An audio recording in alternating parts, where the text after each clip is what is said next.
విద్యల నగరమైన విజయనగరంలో రామలింగ కవి తన భార్య, 2 పిల్లలతో రాయలవారిచ్చిన ఓ పురాతనమైన గృహంలో కాపురం పెట్టాడు.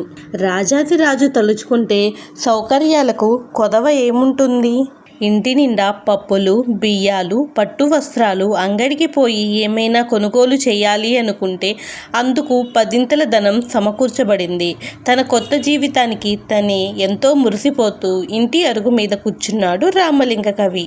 ఇంట్లో నుంచి కమ్మటి నేతి వంటకాల వాసనకు ముక్కుపుటాలు ఎగరేస్తున్న రామలింగని చెవికి ఓ చాటింపు వినిపించింది. పురజనులకు ఓ ముఖ్య విన్నపమయ్యా. నగరంలో అతిపెద్ద నగల వ్యాపారి అయిన లింగిశెట్టి గారు తను ఎంతో ముచ్చటపడి నిర్మించుకున్న అత్యాధునిక భవనాన్ని అమ్మేస్తున్నారహో. కొనగల శ్రీమంతులు ఎవరైనా ముందుకు రావచ్చు అని అరిచి చెప్తున్నాడు.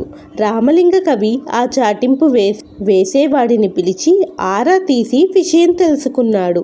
ఈలోగా అతని భార్య లోపల నుంచి వచ్చి, ఇక్కడైనా కాస్త బుద్ధిగా ఉండండి, ఏదో రాయలవారి పుణ్యమా అని ఓ గొప్ప బతుకుదారి దొరికింది. వీధి గుమ్మంలో కూర్చున్నారంటే నాకు చచ్చేంత భయం. దారిని పోయే అన్నిటిలో వేళ్ళు చెయ్యి పెట్టకండి, నేను నా పిల్లలు అన్యాయం అయిపోతామని నిష్ఠూరంగా పలికి చరచరా లోపలికి వెళ్ళిపోయింది. రామలింగడు హాయిగా నవ్వుకున్నాడు. ఆ సాయంత్రమే నగల వ్యాపారి ఇంటిని చూడడానికి వెళ్ళాడు. అదొక రాజభవనంలా ఉంది. చాలా ధనంతో నిర్మించబడింది. లింగిశెట్టి తను ఆ ఇంటిని ఎందుకు అమ్ముతున్నాడో చెప్పాడు. అది విని రామలింగడు అంతులేని ఆశ్చర్యానికి గురయ్యాడు. అయ్యా రామలింగ కవి గారు, ఈ ఇంటిని తమరు కొనలేరు. 6000 వరహాలకు ఒక్క చిల్లి గవ్వ తగ్గించలేను. అయినా తమరు ఈ నగరానికి కొత్తగా వచ్చారు, సంపాదనలో లేరు. కొన్నాళ్ళ పోయాక కానీ మీ వలన కాదు, రాయలవారి దయ పొందాలి అని నసిగాడు. ఓ వర్తకుడా, నాకు అన్ని విధాలా ఈ భవనం నచ్చింది. ఇప్పటికే నాకు రాయలవారు చాలా ధనం ఇచ్చి ఉన్నారు కనుక నాకు ఈ భవనాన్ని అమ్మావనుకో, కొనుగోలు చేస్తాను. ఇతర విషయాలు నువ్వు ఆలోచించమాకు. కొంత ధనం ఇప్పుడు ఇస్తాను, మిగిలినది 1 నెల గడువులో పూర్తిగా చెల్లిస్తాను అని రామలింగడు తన కోరికను చెప్పాడు. చూస్తే నా వంటి వాడవు, బ్రాహ్మణుడివి, ఈ ఇంట్లో ఎలా ఉండగలవు? అసలే దెయ్యాలు పిశాచాలు భవనాన్ని వదలకుండా పట్టి పీడిస్తున్నాయి అని నీకు ముందే చెప్పాను కదా. నా మొత్తం కుటుంబం అంతా కలిపి 60 మంది వరకు ఉన్నాం. ఏమీ చేయలేకపోయాం. ఎంతమంది భూత వైద్యుల్ని రప్పించినా ఫలితం లేకపోయింది. చివరికి ఎంతో ముచ్చటపడి కట్టుకున్న భవనం అమ్మాల్సి వచ్చింది. ఏ ఒక్కరం కూడా ఇక్కడ ఉండడానికి ధైర్యంగా లేము. భయభ్రాంతులైపోయాం కనుక సాహసించి కొనవద్దయ్యా. నిన్ను చూడగాని విషయం మొత్తం చెప్పినా నువ్వెందుకు వినడం లేదు అని జాలిగా అడిగాడు లింగిశెట్టి. నేను ఖాళీ ఉపాసకుడను, నాకు చీడపీడల బాధ లేదు. ఈ ఇంటిని చాలా కాలంగా అమ్మాలని చూసినా ఎవరూ రాలేదని తెలిసి వచ్చాను. నేను ఇష్టపడుతున్నాను, అమ్ముకో అని భుజం తట్టాడు రామలింగ కవి. లింగిశెట్టి తీవ్రంగా ఆలోచించి సరేనన్నాడు. చివరికి 1000 వరహాలు పుచ్చుకొని ఓ పత్రం రాయించుకున్నాడు. 1 నెల గడువు మాత్రమే ఇచ్చాడు. ఎట్టి పరిస్థితిలో నెలలోపు మిగిలిన చెల్లింపులు చేయాలి, లేకుంటే రాయలవారి బాల్య స్నేహితుడను కనుక రాజతీర్పు పొందగలను. కొత్తగా వచ్చిన వాడవు, నీపై రాయలకు చులకన పాపం ఏర్పడి అతలికే మోసం రాగలదు. బతుకు చెడి వీధిన పడతావు అని శుతిమెత్తగా హెచ్చరించాడు లింగిశెట్టి. రామలింగడు మరోసారి నవ్వుకున్నాడు. అన్ని నియమ నిబంధనలకు సై అన్నాడు. తొలి చెల్లింపు ఇచ్చి తృప్తిగా నవ్వుకున్నాడు. రామలింగడు రాయలిచ్చిన గృహాన్ని వదిలి కొత్తగా కొన్న భవనానికి వెంటనే మారాడు.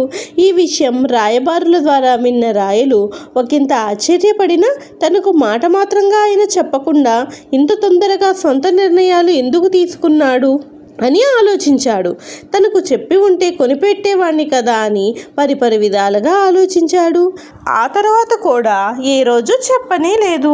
3 నెలలు గడిచిపోయాయి. ఒక విధంగా రాయలు బయటికి కనబడకుండా లోపల నొచ్చుకున్నాడు. రాయలవారు నిండు కొలువులో ఊపిరి సలపనంత పని ఒత్తిడిలో ఉండగా లింగిశెట్టి వచ్చి ఫిర్యాదు చేశాడు. ఒక్కసారి సభంతా నిశ్శబ్దమైపోయింది. జనులంతా కిన్నులై విన్నారు. సాహితీ సమరాంగణ సార్వభౌమ, మీ బాల్యమిత్రుడు ఈరోజు మీ ముంగిట తీర్పుకై చేతులు కట్టుకొని నిల్చున్నాడు. నేను విధివశాత్తు ఓ అద్భుతమైన భవనాన్ని నిర్మించాను. అది వెలకట్టలేనిది, కానీ ఆ భవనం నివసించలేనిదిగా, కొరకరాని కొయ్యగా నా పాలిట మిగిలింది. అతి తక్కువ వెలకు కొత్తగా తమ కొలువుకు విచ్చేసిన రామలింగ కవి గారికి అమ్మేశాను. ఆయన నమ్మబలికి మొదట అతి తక్కువ ధనమిచ్చి నెల గడువులోపు మిగిలినది తప్పకుండా ఇస్తాను అని చెప్పి, ఇప్పుడు 3 నెలలైన పిదప ఇక తాను ఇవ్వవలసిందేమీ లేదు అని చెప్తున్నాడు. నాకు తగు న్యాయం చేయవలసిందిగా కోరుతున్నాను అని మొత్తం వివరించాడు లింగిశెట్టి. రాయలు లోపల చాలా బాధపడ్డాడు. ఇదేంటి ఈ కొత్త కవి వింత పోకడలు, వినడానికే చాలా కష్టంగా ఉంది. సరే, పిలిపించి విచారిస్తే తెలుస్తుంది అని వెంటనే రామలింగ కవిని పిలిపించాడు. ఆ రోజు ఆ సభలో దిగ్గజాల వంటి కవులు ఆసీనులై ఉన్నారు.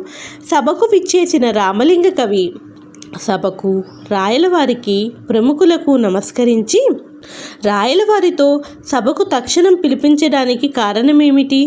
నాకు తెలియకుండా నేనేమైనా తప్పు చేసి ఉన్నానా అని తెలుసుకోవాలని కోరుతున్నాను అని మిక్కిలి వినమ్రతతో అడిగాడు. రాయలకు ఎందుకో ఆ క్షణం తట్టుకోలేనంత కోపం వచ్చింది. అది గ్రహించిన మహామంత్రి తిమ్మరసు రాయలకు కనుసైగ చేసి ఓపిక పట్టమన్నాడు. రాయలు మనసును కుదుటపరుచుకొని, కొత్తగా మా కొలువుకు విచ్చేసిన ఓ కవి రాజశేఖర, మీపై ఈ నగల వర్తకుడు పెద్ద అభియోగం చేశాడు. మీరితన్ని మోసం చేశారని, అయితే పూర్వాపరాలు చూడగా మీరు పెద్ద తప్పు చేశారు అని అనిపిస్తుంది. దీనిపై మీరిచ్చే సమాధానం ఏంటి? ఏదీ దాచకుండా సభకు తెలియపరచండి. నిజాలే ఇక్కడ వింటాం, అబద్ధానికి తావులేదు. తప్పు జరిగినట్టు రుజువైందనుకో తీవ్ర దండన తప్పదు అని మంత్రి రామలింగడితో అన్నాడు.